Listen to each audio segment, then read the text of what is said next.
Hello. Hi. So, what is your name and what did you think when you first went to your first Just Stop Oil talk? My name's Jessie. I'm Felix. Hiya, my name's Lily. My name's Elna. So Danny, you've just come down to a Just Stop Oil talk this afternoon for the first time, first experience with Just Stop Oil. What did you think about it? What are you taking away from today's event? So it was quite moving. The two speakers at the start that had like a more of a information-based role within the talk.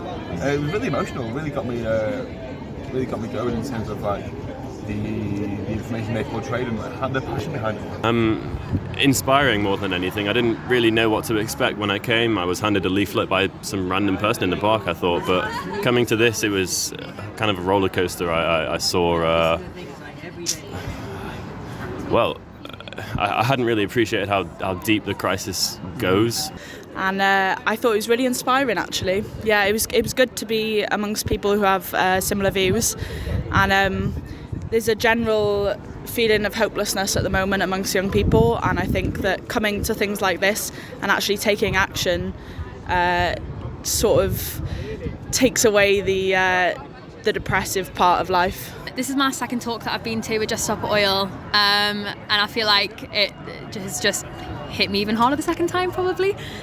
Like hearing some similar stuff, but then stories from different people. It just sort of like cements the ideas into me a bit more. When I went to my first Just Stop Oil talk, I thought, finally, this is something that's gonna work. It's like simple as that, really. Was you expecting the media storm that happened after the soup action? We meant it to be a media-grabbing action, and that worked. And that was successful. You know, just weeks before there had been 33 million people displaced by the floods in Pakistan. Yet when Anna and I threw soup on a painting, that gets more people talking about the climate crisis. Two young people throwing soup on a painting gets more attention than millions of lives that have been destroyed. But I never expected quite the media storm that's come from it. With David, who's been organising the talk today, this has mostly been focused at students and the youth. So how do you feel about the response from today's talk, and how are the youth feeling about getting involved with climate activism? So I'm incredibly excited about how people have responded to the talk this afternoon. I think my motivations behind getting the talk set up and trying to get a load of young people along is there's a serious untapped potential in the Manchester youth climate activism, and I feel like it needed a bit of momentum. It needed a talk, an event like this to kick things off, and I think people have responded incredibly well. And I know that there's quite a few people who have said, I'm all in, I'm coming to help. How did you feel doing your first slow march with Just Stop Oil? Really terrified. It was good because there was like a community of us, which was nice, and people I know well. But it was really scary, and I was pretty much anxious the whole time. Mm-hmm. But I was listening to what people were saying over the megaphone. And it was just reminding me why I was there and why I was doing that. Obviously, I'm here because I have a keen interest in the sort of the climate activism anyway. It's made me want to take action. Made me want to get more involved in the forefront of the climate crisis and the people that are going to be making a difference, because it is a crisis and there's a limited time that we have to solve the problem. So being able to meet the people that are willing to make a change and have that passion to do so is something that brought me down here today. Have you ever taken any action before with any other activism processing groups? So I've done sort of general climate stuff like Fridays for Future, and then more recently I went down for the big one with obviously 60,000 other people down in London, which was a really nice weekend, but I feel like there's still more that needs to be done. I mean, it was the ex-minister of climate science, or the ex-science minister or something. He said we've got 3-4 years tops, and that was 3 Sir years David ago. King. Sir David King, that's the fella. Yeah. He said 2 years ago, was it 2021, that we have 3 or 4 years left to solve this before we hit the tipping point and it all goes to the dogs. So here we are. You know, I've got my info and I'm ready to start. I definitely would consider taking action with Just Stop Oil. I've become more involved in direct action things recently, and I've gone through, you know, like legal training and that kind of thing. So yeah, I would definitely be interested. That this idea, we hear a lot of kind of rhetoric around climate change is concentrated on this idea of like the future, our futures. It's a massive privilege to be able to say that the climate crisis is a future problem, because it's affecting thousands and thousands and thousands of people in the global south. Well, millions. Millions of people, yeah.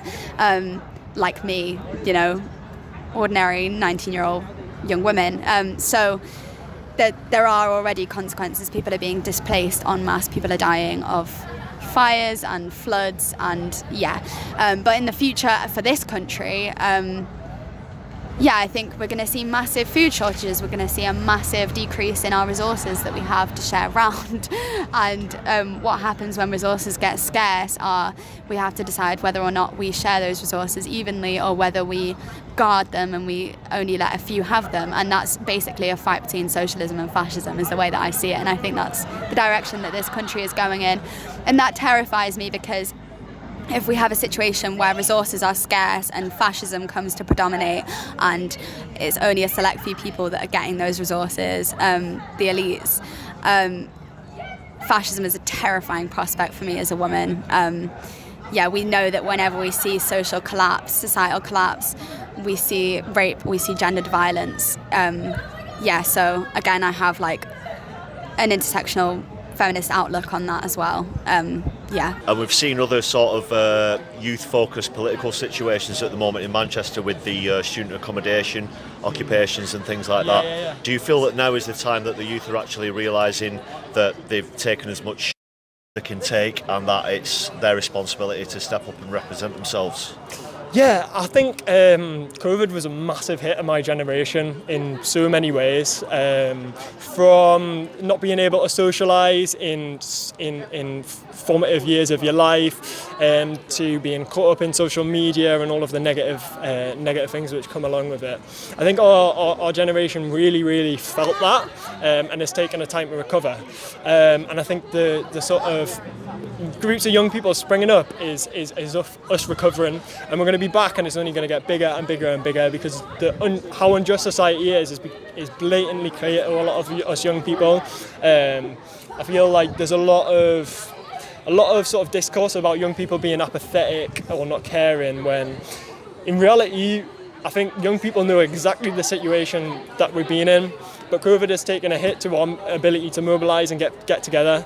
And I hope today represents the start of that recovery in terms of JSO in Manchester, and I'm really excited about it. Did you prepare yourself emotionally for the media storm that ensued? Were you emotionally prepared?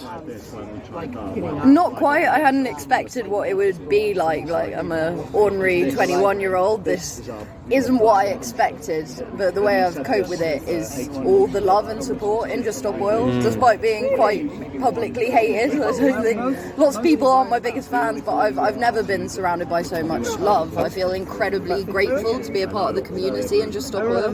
What's happening with the climate crisis at the moment, that's been in your consciousness for a while, and was there a specific moment either here at the talk or before you came to the talk where you just realised how severe things are or how short amount of time we have to act against it? So it was being within the sort of biological field anyway, in terms of like scientific interest. It's always been on my mind.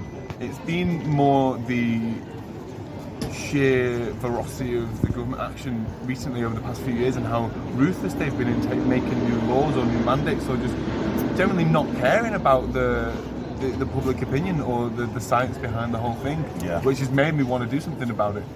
So that's why I've sort of come today to sort of acknowledge that is something that we should be doing something about. I think it's easy to feel very pessimistic over the issue, which, I mean, it's looming, isn't it?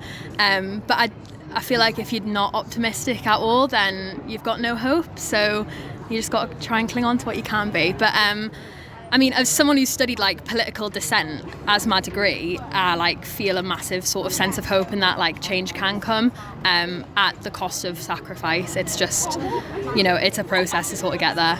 I mean, if you get arrested and there's not really any future for that to matter for, it doesn't really matter, does it? You know, you're pretty much getting arrested for something that, well, the consequence of getting arrested isn't going to matter if there's like social fallout, for example. So, you know, in my book, it doesn't really matter too much.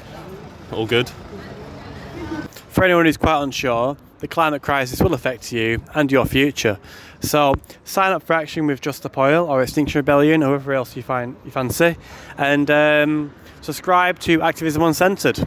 Sign up to Activism Uncensored to hear stories from people on the front line of civil resistance. Stories just like mine.